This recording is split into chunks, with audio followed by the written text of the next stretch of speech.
estoy grabando. Después se la voy a pasar a los chicos para que ellos se las acerquen. Nada, también que por ahí eso iba a decir que es medio difícil porque somos muchas personas, entonces entiendo que a muchos les da vergüenza preguntar, pero anímense, pregunten, sí, si les da vergüenza preguntar ahora, después me escriben por privado por Instagram, che, hoy te quise preguntar y me dio vergüenza. Si se animan a preguntar acá, mucho mejor. Recuerden que no hay preguntas tontas ni nada por el estilo, ¿sí? Estamos todos acá para aprender y para seguir como cultivando conocimiento de esta materia que por ahí a veces se complica un poco, ¿sí? Así que bueno, vamos a ir a arrancar con los temas, ¿sí? Recuerden que esto no es lo único que vamos a ver, o sea, lo único que ustedes van a ver en la materia, sino que yo voy a tratar de resumir los temas más importantes, ¿sí?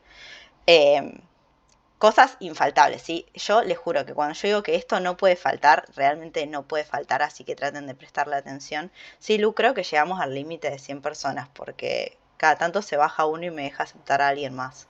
Me parece que sí. Ahí me voy a fijar si podemos transmitirlo y si no, igual voy a aclarar en la publicación o en historias que va a quedar grabado por si Dale. alguien quiere verlo también. Después lo puede rever. Bueno, arrancamos. Ustedes cualquier cosa me van frenando, me van escribiendo por algún lado. Bien, el primer TP es proteínas, ¿sí? De proteínas hay un par de cosas pequeñas que hay que saber sí o sí que no pueden fallar. Una de esas cosas es la estructura general de los aminoácidos, ¿sí? Esto es no solo pregunta de parcial en caso de que sea oral, sino pregunta de final y les va a servir para después entender curva de titulación. Si ustedes, esto es importante para Bioqui y para todas las materias, si ustedes no se hacen una buena base de los primeros temas, después todo el conocimiento es acumulativo, entonces les va a costar cada vez más los temas que siguen. Así que prestémosles atención. Todos los aminoácidos tienen la misma estructura general que se repite sin importar el tipo de aminoácido que nosotros estemos hablando, ¿sí? Y esto consiste de un hidrógeno, ¿sí? Un grupo amino, un grupo carboxilo, un carbono central, ¿sí? O carbono central, o quiral, ¿sí? O alfa, con todos estos nombres ustedes lo pueden encontrar. Y un grupo R que es un grupo variable, ¿sí? Este grupo R es clave para nosotros porque lo dice su nombre, es variable. Es lo único que va a ir cambiando entre los 20 aminoácidos que nosotros tenemos en el cuerpo humano y debemos conocer, ¿sí? Este grupo R les va a dar las características particulares, ¿sí? Ustedes ya saben, y lo tenemos anotado por acá, que después los aminoácidos se clasifican, ¿sí? En polares y no polares, y dentro de cada uno tienen subdivisiones, con carga neta, que pueden ser ácidos y básicos, o sin carga neta, o los no polares, que pueden ser con núcleo aromático, que son esos que nosotros solemos ver y los podemos identificar rápidamente porque tienen una estructura así. Y los que tienen cadena alifática, que tienen una cadena larga, ¿sí? Carbonada. Este grupo R es clave porque es el que permite que nosotros los clasifiquemos. Si nosotros no tenemos en cuenta este grupo R, todos los aminoácidos son iguales, ¿sí? Acá, la pregunta más frecuente que me hacen mis alumnos cuando vemos esto, ¿tengo que saber dibujar un aminoácido? Sí, tienen que saber dibujar un aminoácido. El que ustedes quieran, pero por lo menos la estructura general, esto deben saber dibujarla, ¿sí? Bien. Recuerden que va a haber muchas cosas que yo voy a saltear porque que no son tan importantes, entonces, nada, yo quiero que se queden con lo más importante. ¿Por qué nosotros tenemos que entender aminoácidos? Porque después un tema retomable, sobre todo cuando es oral, y un tema con el que se sufre mucho es la curva de titulación, ¿sí? El primer problema que se suele tener con la curva de titulación es el nombre, ¿sí? Porque esta titulación a nosotros nos resuena a título de texto y en realidad esta titulación es como si fuera curva de medición, ¿sí? Nosotros estamos midiendo acá. Eso es lo que va a hacer la curva de titulación. Nos va a mostrar cómo se comporta cada aminoácido a distinto pH, ¿sí? Entonces nosotros vamos a ver que vamos a tener, sí, la diferencia entre alifático y aromático. El aromático tiene un núcleo aromático, tiene una estructura similar a este, y el de cadena alifática es una cadena de carbonada larga. Más o menos. Bien, entonces, de la curva de titulación es uno de los temas más complejos y uno de los que suele llevar más tiempo, pero no se preocupen porque vale la pena, porque es recontra tomable. Y está bueno que lo sepan porque es un tema que si uno no sabe y se lo preguntan, a la casa. Entonces, esta curva nos va a servir para medir como lo dice su nombre. Nos va a mostrar cómo se comporta cada aminoácido a distinto pH. ¿Sí? Entonces nosotros vamos a tener una curva, vamos a tener un gráfico que va a tener una curva que depende del aminoácido, va a ser la curva, y vamos a ir viendo cómo se comporta cada aminoácido. ¿Sí? Para nosotros entender esto tenemos que tener en claro un par de conceptos. ¿Sí? Uno de esos conceptos es el concepto de punto isoeléctrico. ¿Sí? Es muy importante para BioKey, ¿sí?, que ustedes sepan definir las cosas. A veces pasa que uno pasa de largo y ustedes, por ejemplo, capaz que no se detienen a ver cuál es la definición de punto isoeléctrico, pero lo pueden identificar en la curva, saben qué significa lo que sea, pero un profe les dice, ¿y qué es? Y a ustedes se les traba ahí la cabeza. Eso es motivo de desaprobar, tal vez. Entonces, siempre anótense conceptos, ¿sí? Punto isoeléctrico, ¿qué es? Es tal cosa. ¿Sí? En este caso, el punto isoeléctrico es un valor de pH. ¿Sí? Eso es lo primero que ustedes tienen que decir. Punto isoeléctrico es un valor de pH. ¿Qué pasa en el punto isoeléctrico? ¿Qué pasa en ese pH? La carga neta, ¿sí?, de mi aminoácido es igual a 0. Y algo muy importante que ustedes tienen que entender es que carga neta no es lo mismo que carga total. ¿Sí? Que diga carga neta igual a 0 no significa que no tiene ninguna carga, sino que significa que tiene la misma cantidad de cargas positivas que de cargas negativas, entonces estas se neutralizan. ¿Sí? Eso puede ser, por ejemplo, irrelevante a la hora de un multiple choice o de un verdadero o falso, que tengan bien claros esos conceptos. Entonces, además de punto isoeléctrico, nosotros tenemos que tener en claro otros conceptos que, mejor lo voy a ir escribiendo acá si me queda todo junto, que son los pK. ¿Sí? Yo les suelo decir a mis alumnos que entiendan qué es el pK en general y después eso lo van a poder trasladar a pK1, pK2 y pKr. ¿Por qué? Porque si ustedes los entienden como tres conceptos distintos, van a decir, uy, tengo que aprender un montón de conceptos. Y la realidad es que tienen que aprender uno solo y aplicarlo 3 veces. ¿Sí? El pK es, de nuevo, como el punto isoeléctrico, un valor de pH al que pasa algo. ¿Sí? Así lo tenemos que entender. Como un valor de pH al que sucede algo. ¿Qué sucede? Y ahí va a depender si yo tengo el pK1, pK2 o pKr. ¿Sí? En pK1 lo que sucede es que es un valor de pH al que yo tengo el 50% de mis grupos carboxilos desprotonados y el 50% protonados. Esa es la definición de pK1. Valor de pH al que yo tengo el 50% de mis grupos carboxilos desprotonados y el 50% protonados. ¿Cuál es la definición, de pK2? pK2 es valor de pH al que yo tengo el 50% de los grupos aminos protonados y el 50% desprotonados. ¿Sí? ¿Y qué es pKr? pKr es un valor de pH al que yo tengo el 50% de los grupos R protonados y el 50% desprotonados. O sea, son tres definiciones que en realidad son la misma definición, solo que aplicada 3 veces. ¿Sí? Entonces, una vez que nosotros entendemos eso, vamos a la curva de titulación. ¿Sí? Esta curva de titulación es la de un aminoácido neutro. ¿Qué significa que es un aminoácido neutro? Esto, que su grupo R no es ionizable. Por lo tanto, yo voy a tener solo dos pK. pK1 y pK2, ¿sí? Un pK que corresponde al grupo amino y un pK que corresponde al grupo carboxilo. Que esa es la diferencia con los aminoácidos ácidos o básicos. Si ustedes ya han visto este tema en la cursada o ya lo han estudiado, saben que los aminoácidos ácidos o los aminoácidos básicos tienen un pKr porque su grupo R justamente tiene la capacidad de ceder o captar protones, ¿sí? En este caso no. ¿Por qué nosotros la vemos con la neutra? Y porque es la más simple y es con la que se puede explicar casi todo. Bien, la curva de titulación es importante sobre todo si ustedes van a rendir oral o si los preguntan en el final o lo que sea, que la pueden explicar desde cualquier punto. ¿Sí? Ustedes pueden empezar desde pH 0, ¿sí? O desde pH, de un pH básico o desde el punto isoeléctrico. No importa. ¿Por qué? Porque en tanto ustedes la entiendan, ¿sí? Y entiendan lo que están diciendo, pueden elegir explicarla de la manera que más simple les resulte. Yo voy a arrancar desde el punto isoeléctrico. ¿Por qué? Porque si ustedes se acuerdan de la definición de punto isoeléctrico, era un valor de pH donde mi aminoácido tiene carga neta igual a 0, ¿sí? El 100% de mis aminoácidos. Entonces, ¿sí? Nosotros tenemos, vamos a poner para este ejemplo y para fines prácticos, que yo tengo 10 aminoácidos neutros, ¿sí? Entonces, En este punto, ¿sí? Cuando mi pH es igual a 6, que es el punto isoeléctrico, mis 10 aminoácidos se comportan de esta manera, ¿sí? Ven que nosotros tenemos esta carga positiva del grupo amino y esta carga negativa del grupo carboxilo. Como tenemos uno de cada una, la carga neta es 0, ¿sí? Bien, entonces, ¿qué pasa cuando el pH empieza a bajar? Ustedes ya saben que eso significa que aumenta la concentración de protones. Entonces, mi aminoácido, que acá, imagínense, si ustedes se lo quieren imaginar, todo esto que está pasando lo estamos midiendo en una solución acuosa que tiene un pH que nosotros vamos modificando y los aminoácidos sueltos por ahí. Entonces, ¿qué va a hacer nuestro aminoácido, nuestros 10 aminoácidos ante esta situación? Van a intentar frenar este cambio, ¿sí? Van a intentar amortiguar este cambio. Entonces, ¿cómo es que lo van a hacer?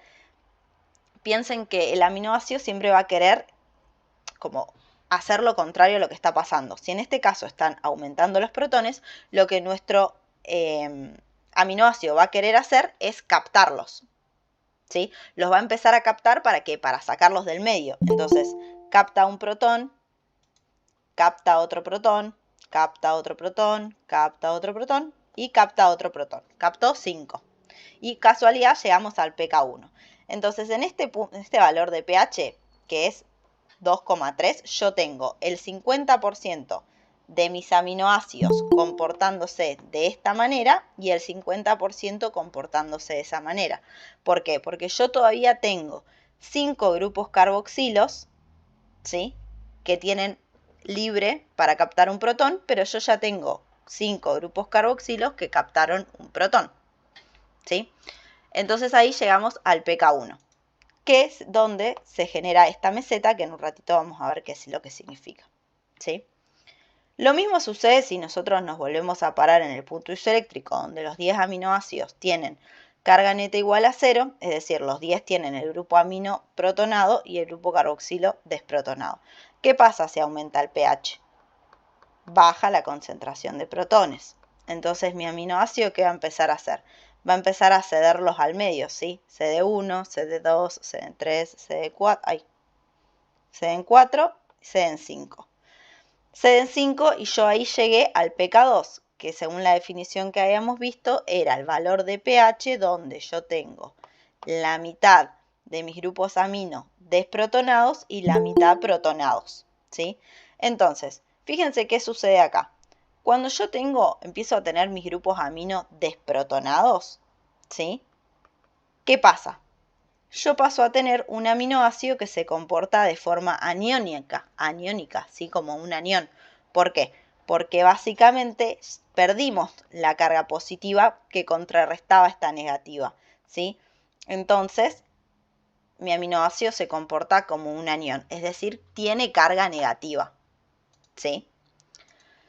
En cambio, cuando el pH disminuía y mi aminoácido tendía a captar protones, se anulaba la carga negativa, ¿ven? Dejamos de tenerla, entonces solo tenemos carga positiva. Entonces mi aminoácido tiende a comportarse como un catión, ¿sí? De ahí esto que solemos decir, que si el pH es mayor al punto isoeléctrico, la carga neta va a ser negativa. Y si el pH es menor al punto isoeléctrico, la carga neta va a ser positiva, ¿sí?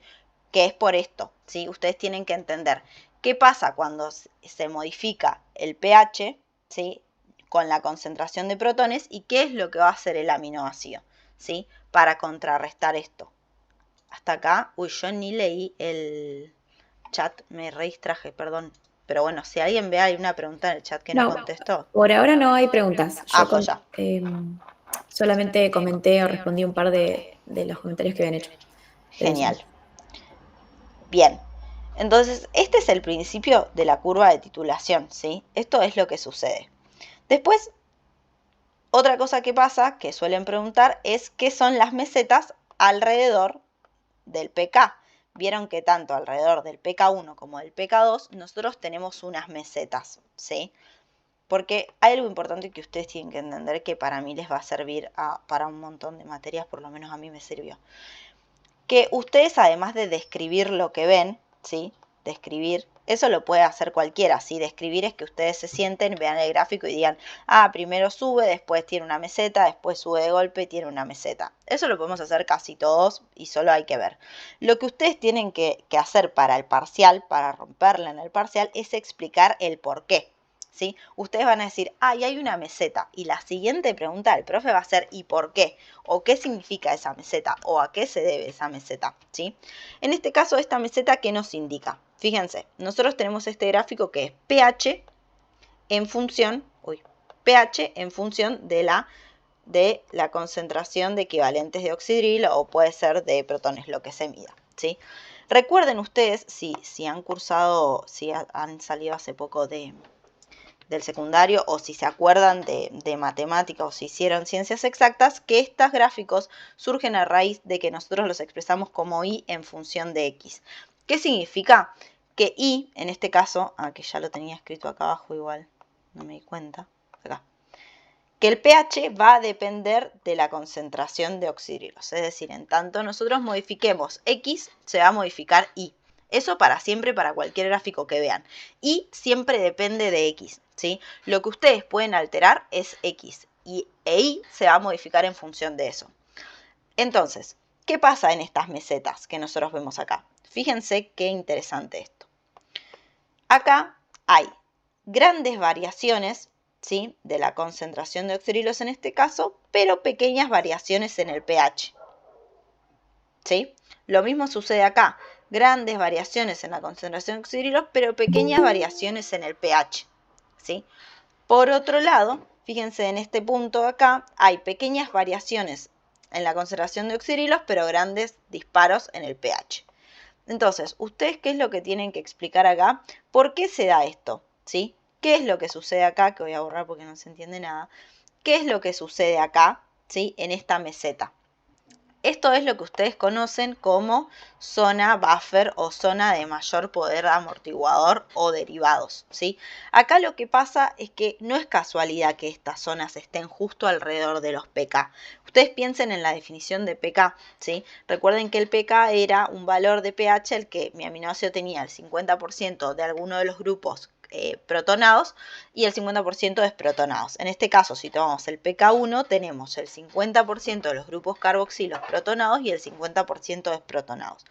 ¿Por qué se genera esta meseta? Porque en este punto en particular yo tengo el 50% de los grupos carboxilos desprotonados y el 50% de los grupos carboxilos protonados. Entonces, ¿qué pasa acá? Tanto si el pH sube, esperen que voy a borrar esto acá, así se entiende mejor. Si el pH sube, ¿sí? Y disminuye la concentración de protones, ¿mi aminoácido puede responder a esto? Sí, porque todavía tiene protones para liberar al medio, ¿sí? En cambio, si mi pH sigue bajando, porque aumenta la concentración de protones, ¿puede mi aminoácido responder a esto? Sí, porque todavía tiene espacio para captar protones. Entonces, en el pK, el aminoácido tiene la misma capacidad de captar protones que de ceder. Entonces, tiene la misma capacidad de amortiguar subidas de pH como bajadas de pH, ¿sí? Yo a mis alumnos siempre les digo que es como si ustedes estuvieran en un camino que va del kilómetro 0 al 100 y ustedes estuvieran parados en el 50. ¿Qué les conviene? ¿O qué pueden hacer? ¿Ir al 0 o ir al 100? Y es lo mismo, porque están a la misma distancia, ¿sí? Eso es lo que pasa en los pK, que por eso se da esta meseta, porque el aminoácido puede amortiguar tanto subidas de pH como bajadas de pH, ¿sí? Sol, una pregunta. Sí. O sea que yo puedo explicar PK1, PK2 o PKR igual que la definición de la zona buffer. Más que igual, son como en paralelo, digamos. Porque la zona buffer existe gracias a que el pK está ahí, digamos. Claro, y la definición, si me preguntan qué es el pK y qué es la zona buffer, sería la misma, porque es cuando tengo el 50% de mi grupo carboxilo o amino protonado desprotonado. Claro, la diferencia para mí sería en que la definición de zona buffer es la zona donde el aminoácido tiene máxima capacidad amortiguadora. Y el por qué tiene la máxima capacidad amortiguadora sería la definición de pK. Ah, bien. ¿Entendés? Perfecto. Bien, Pero gracias. así, van muy de la mano, no de nada, van muy de la mano, porque nada, justamente una sea consecuencia de la otra. Claro. Gracias. No de nada. Bien, esto, palabras más, palabras menos, es lo que tienen que decir si les preguntan curva de titulación. Yo sé que es un montón igual porque hemos visto un montón de cosas, pero esto es lo que no les puede faltar, digamos, ¿sí? No les pueden faltar los conceptos de punto isoeléctrico, pK, etcétera, ¿sí? Si ustedes pueden acompañar con dibujos de algún aminoácido, excelente. Si los que rinden oral, y una pregunta que me suele hacer mucho a mí es, ay, ¿qué hago si me piden dibujar una curva de titulación? Nada, si te piden dibujar una curva de titulación, la dibujás como cualquiera, más o menos así, chau. Ponés pH acá y chau, y acá ponés pK1, pK2, punto isoeléctrico y empezás a explicar la morfología de la curva, ¿sí? Si a ustedes les piden dibujar la curva de titulación, no los van a matar con, decime el valor exacto de pK de tal aminoácido random, porque la idea es que ustedes entiendan el porqué de la morfología de la curva, ¿sí? No se vuelvan locos con eso. Después otra cosa que puede llegar a preguntar, sobre todo por ahí tal vez se me ocurre en un choice, son las maneras en las que se calcula el punto isoeléctrico, que bueno, las tienen todas anotadas. Si no, yo después se las paso. Pero esto a grandes rasgos es lo que tienen que saber del cuco que es curva de titulación, ¿sí? Lo más difícil por ahí está en explicarla, ¿sí? Y en explicar qué es lo que le va pasando al aminoácido. Pero más nada de esto. ¿Alguien tiene alguna duda de esto?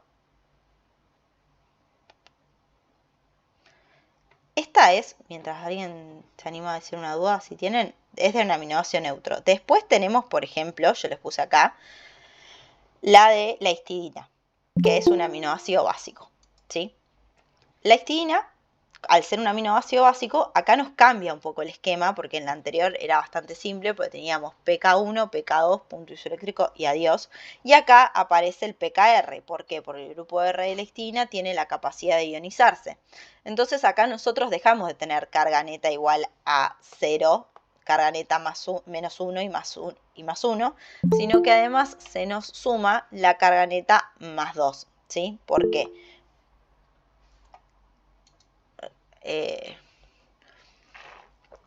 Porque ahí leí la pregunta, Paul, ya respondo, pero déjame cerrar esta idea. Fíjense que acá yo tengo carga neta igual a 0 porque tengo el más acá y el menos acá. Si mi aminoácido se comporta como un anión, tengo esta carga negativa, ¿sí? ¿Por qué? Porque estoy desprotonando el grupo amino. Y fíjense lo interesante que sucede acá. Cuando ustedes tienen un aminoácido ácido o un aminoácido básico, fíjense que acá yo para pasar de 0 a más 1, en el anterior, ¿qué pasaba? Mi grupo carboxilo se protonaba. En este caso, el que primero se protona es el grupo R, que pasó de N a NH. Y para yo conseguir el más 2, ahí sí se protona el grupo carboxilo, ¿sí? Entonces siempre a ustedes les va a quedar así, pK1, pKr y pK2. Como que el pKr viene a separar al pK1 y al pK2. Pero después es lo mismo, o sea, a esta curva la escriben exactamente igual con el agregado de que ahora también tienen un pKr. Pero si ustedes entendieron, como vimos antes, la definición de pK, no van a tener problema en trasladarla a el grupo funcional del que estemos hablando. Respecto a lo que preguntó la compañera, de que me preguntó, Sol, ¿en tu experiencia toman preguntas en específico o te dejan ir charlando del tema? En caso de ser oral.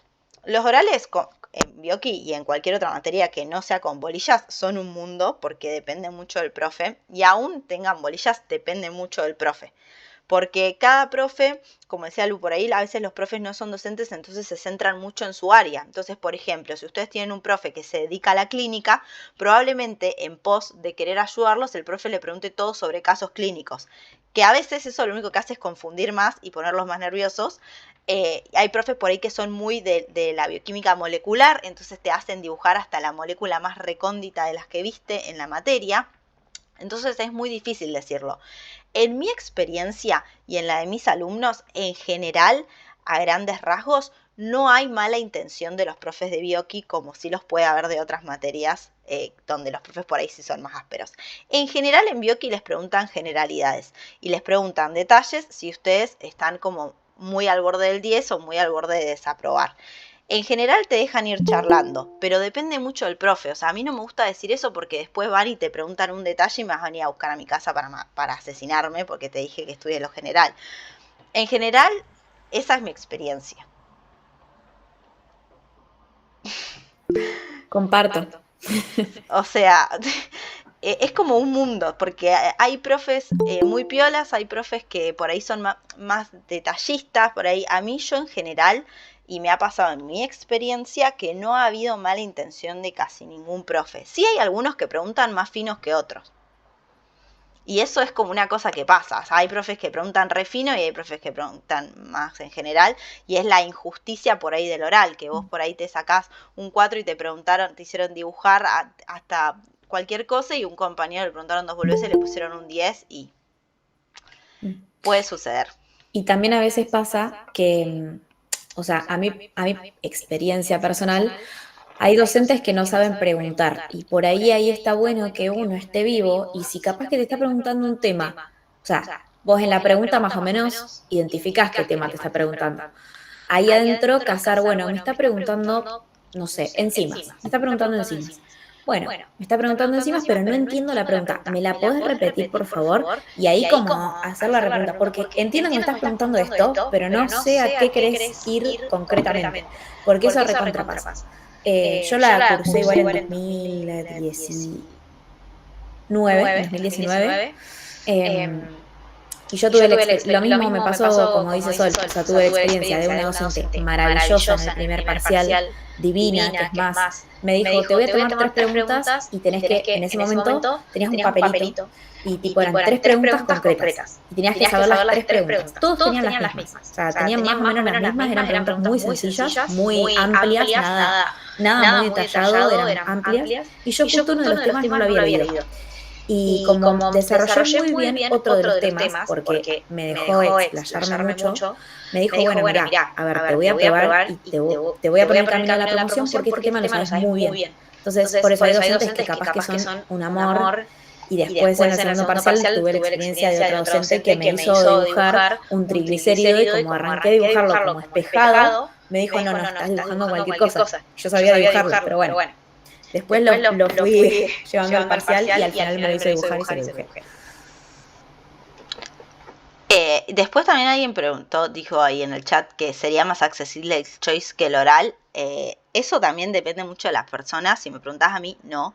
Jamás un choice es más accesible que un oral si uno estudió, porque el oral, el choice tiene eso de que vos estás solo con la hoja y si no estudiaste podés poner papelones que no pasa nada, y en el oral te da vergüenza porque estás cara a cara con el profe y es un garrón. Pero para mí el oral te da la capacidad de defender lo que estás diciendo. En un choice vos marcaste la A y no tenés chance de explicar tu razonamiento. En cambio en el oral tenés la posibilidad de recular, es decir, de equivocarte, y si el profe ve que vos te equivocaste, decir, no, pará, lo que quise decir fue esto, o yo había entendido que me preguntaste esto, por eso te respondí esto, pero ahora que entendí la pregunta, mi respuesta es tal. Entonces, el oral te da como esa cintura que el choice no, ¿sí? Así que nada, eso depende de cada uno. Hay gente que la realidad es que se pone muy, muy nerviosa en los orales y prefiere un choice. Yo les diría que si pueden enfrentarse al oral desde el momento cero, lo hagan, porque es una carrera que tiene muchísimos orales y al final es oral. Siempre el final históricamente vio que es oral, así que eventualmente van a tener que estar cara a cara con un profe, así que mejor que lo hagan cuanto antes. Y mejor que lo hagan acá en el parcial, que si les va mal, hay segunda fecha y chau, no pasa nada, ¿sí? Bien, seguimos. ¿Podrías volver a explicar cómo definimos el pK y la zona buffer? Sí, el pK es esto. El pK es un valor de pH al que un grupo funcional tiene el 50% protonado, o sea, que tenemos el 50% de un grupo funcional protonado y el 50% de otro grupo funcional desprotonado. Y va a ir variando en tanto sea pK1, ¿sí? pK2 o pKr. Y la zona amortiguadora o la zona buffer es la zona de mayor capacidad amortiguadora que tiene ese aminoácido. ¿Y cómo la justificamos? Con esto de que tenemos el 50% de un grupo funcional protonado y el 50% no. Entonces mi aminoácido puede amortiguar, valga la redundancia, tanto descensos de pH como aumentos de pH.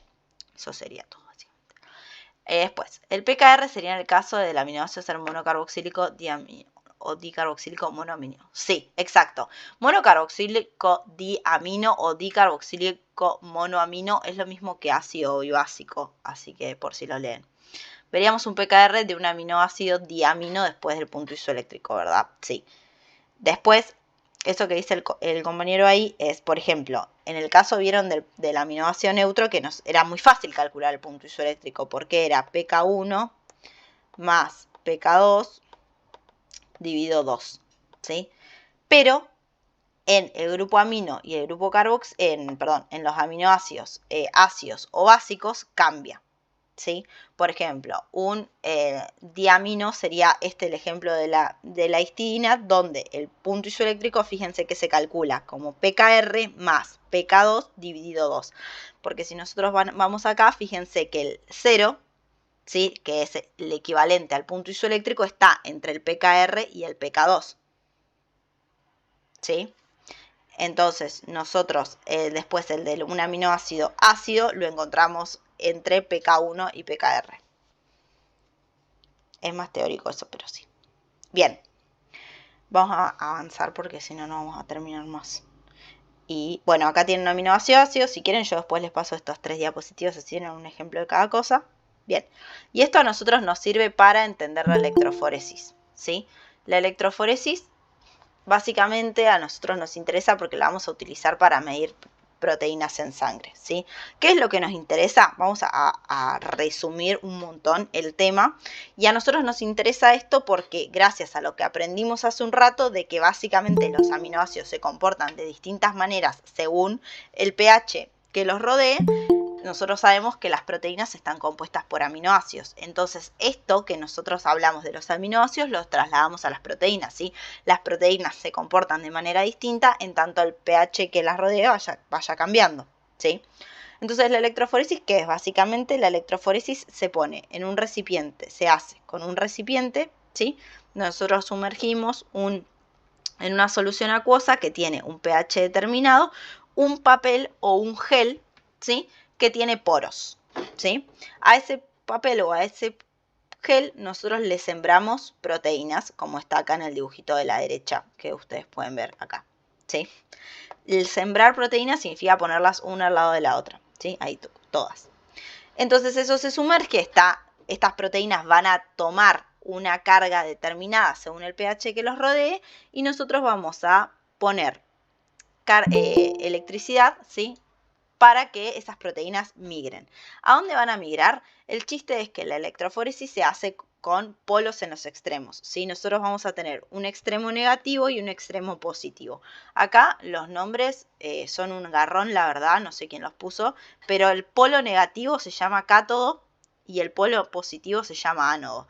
Recuerden que las proteínas que se comportan con carga negativa se llaman aniones, y las que se comportan de carga positiva se llaman cationes. Bueno, en los polos la electroforesis es al revés. Entonces, teniendo en cuenta esto, y teniendo en cuenta lo que vimos hace un ratito, y teniendo en cuenta que las cargas opuestas se atraen, es decir, que si una proteína se comporta de manera positiva, va a ir hacia el polo negativo, que es el cátodo, y si una proteína se comporta de manera negativa, va a ir hacia el polo positivo, que es el ánodo. Teniendo en cuenta todo esto, ustedes podrían predecir cómo se van a mover estas proteínas de este ejercicio que tenemos acá, ¿sí? Imagínense ustedes que nosotros tenemos un pH 9, ¿sí? Y una proteína A que tiene un punto isoeléctrico de 5. Es decir, el pH es mayor al punto isoeléctrico. ¿Cómo se comporta esta proteína? ¿Como un catión, como un anión o no tiene carga neta? Recuerden, si alguno tomó nota, que esto es lo que venimos viendo desde aquí.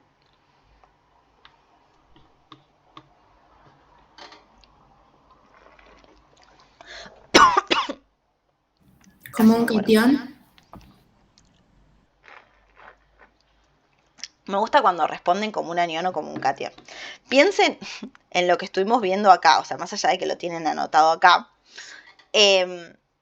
Piensen qué pasaba cuando el aminoácido se iba por encima de su punto isoeléctrico.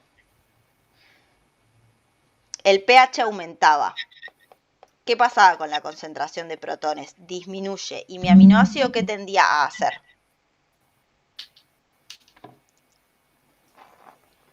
A ceder protones.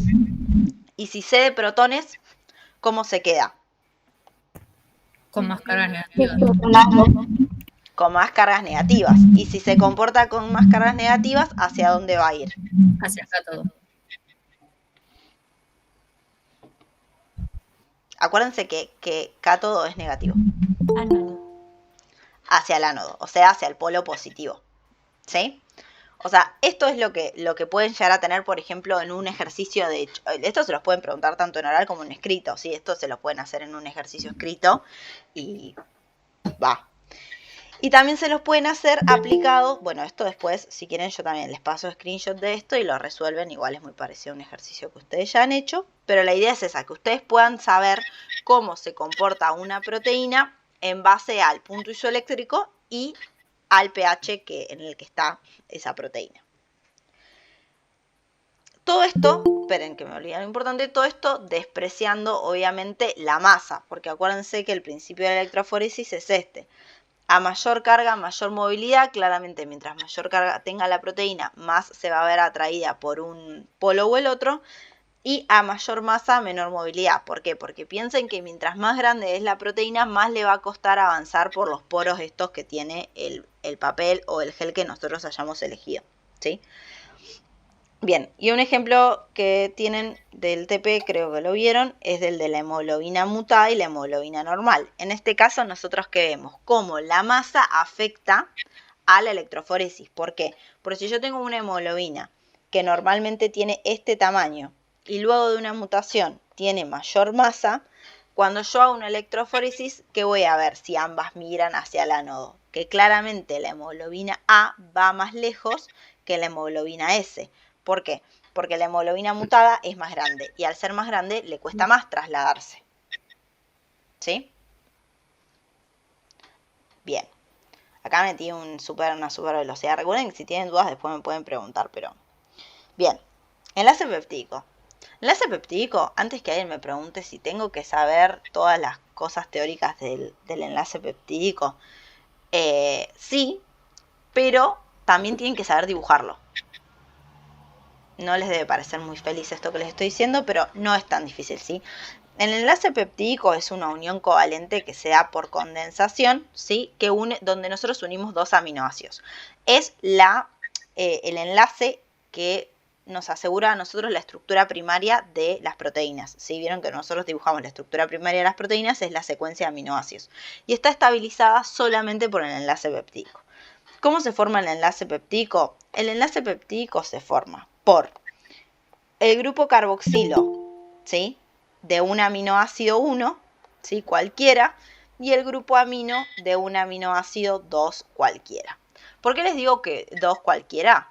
Porque en el enlace peptídico nada tiene que ver el grupo R, ¿sí? El grupo R empieza a tener importancia a la hora de la estructura de las proteínas a partir de la estructura secundaria, terciaria, cuaternaria, etc.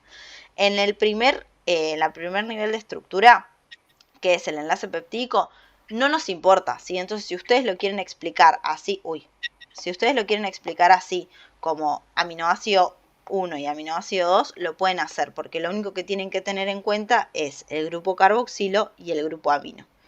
¿Qué es lo que sucede? Se da la eliminación de una molécula de agua y se forma el enlace peptídico, que es este, ¿sí? Fíjense que el grupo R de ambos aminoácidos sigue intacto y no interactúa con absolutamente nada, ¿sí? Es pregunta de parcial, oral, dibujé un enlace peptídico. Es pregunta de final, dibujé un enlace peptídico. Les aviso, no para asustarlos, sino para que le presten atención, ¿sí? Bien. Eso de enlace peptídico. Después de acá de proteínas hay un montón de cosas más, como por ejemplo, es pregunta de parcial, sobre todo de escrito, ¿qué interacciones estabilizan a la estructura secundaria, el puente de hidrógeno? ¿Qué interacciones estabilizan a la estructura terciaria? Todas las que lo estabilizan. ¿Qué interacciones estabilizan a la estructura cuaternaria? Todas las que la estabilizan. Y es importante que sepan ustedes la diferencia entre proteólisis y desnaturalización, porque suele ser algo que preguntan mucho, no sé muy bien por qué, pero lo preguntan mucho. La desnaturalización, ¿sí?, es un concepto importante que tienen que saber, que es la pérdida de la estructura, ¿sí? Acá, dependiendo de dónde ustedes lo lean, de cuál sea la bibliografía que ustedes utilicen, les va a decir que es la pérdida de la estructura terciaria, secundaria, solo terciaria o terciaria y secundaria, depende de la bibliografía que lo lean. Lo que importa acá es que lo que pasa es que la proteína pierde su estructura, o sea, pierde la forma, ¿sí? Se queda sin forma. Lo que no pasa, o sea, pierde estructura secundaria o terciaria, dependiendo de dónde vean, pero mantiene la primaria, ¿sí? O sea, los enlaces peptídicos siguen totalmente unidos, no hay ningún problema ahí, ¿sí? ¿Por qué esto es importante? Porque las proteínas son muy recontradependientes de su forma para funcionar, ¿sí? Entonces, si nosotros perdemos la forma, perdemos la función. Es muy importante. No es lo mismo que la proteólisis, donde en la proteólisis nosotros no mantenemos la estructura primaria. Nosotros ahí rompemos, ¿sí?, el enlace peptídico, ¿sí?, y dejamos de tener la estructura básica de las proteínas. Y no es reversible. En cambio, la desnaturalización es reversible en la mayoría de los casos. Bien, eso sería todo de este TP. Ahora vamos a ver algunas cosas rápidas de traducción de señales y enzimas. Pero, Lu, tengo que cortar la Sí. llamada, pues está por terminar y les pasamos un nuevo link. Bárbaro, subo entonces nuevo link. Dale, yo ahí paso el nuevo, te paso el nuevo.